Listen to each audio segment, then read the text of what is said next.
I remember when 2021 rolled around and the vaccine was being rolled out, and my buddy was getting in a debate with the doctor, and the doctor, immediately credential flashed and was like, "Well, did you go to medical school?"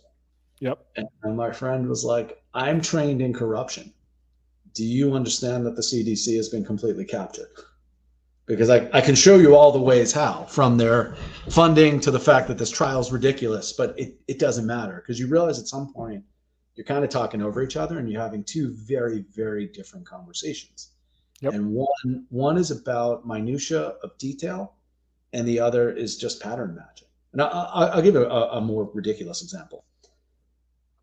When I was making some noise about the mandates in 21, I have a friend he's a tech VC, a very prominent tech VC, who has made gobs of money with his own, pattern recognition. And we got into a debate. I think I mentioned something about one of the footballers collapsing on field, and he immediately direct messaged me on Twitter and was like, "Hey, just so you know, this is Russian disinformation." And I found the CNN article from the day before saying it was Russian disinformation, which I thought was interesting. And then, like, listen, I go to primary sources. Like, here's all the articles in all of these European countries. Like, these things are really happening. I'm not saying I could attribute causality to why. And it turned into a back and forth. And to his credit, I will say, of all the people that were engaging me at that time, he did engage and he read everything I sent. And I sent him some studies. And one of the studies, I will never forget, his response to me was, "There aren't 10,000 kids that have myocarditis, it's 6,000.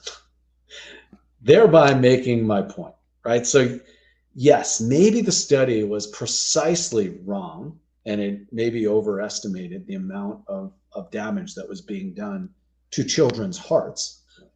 However, it was directionally accurate, and maybe we should be having a public conversation not about thwarting disinformation that might, in this case, suppress vaccine hesitancy, but insert whatever the issue is.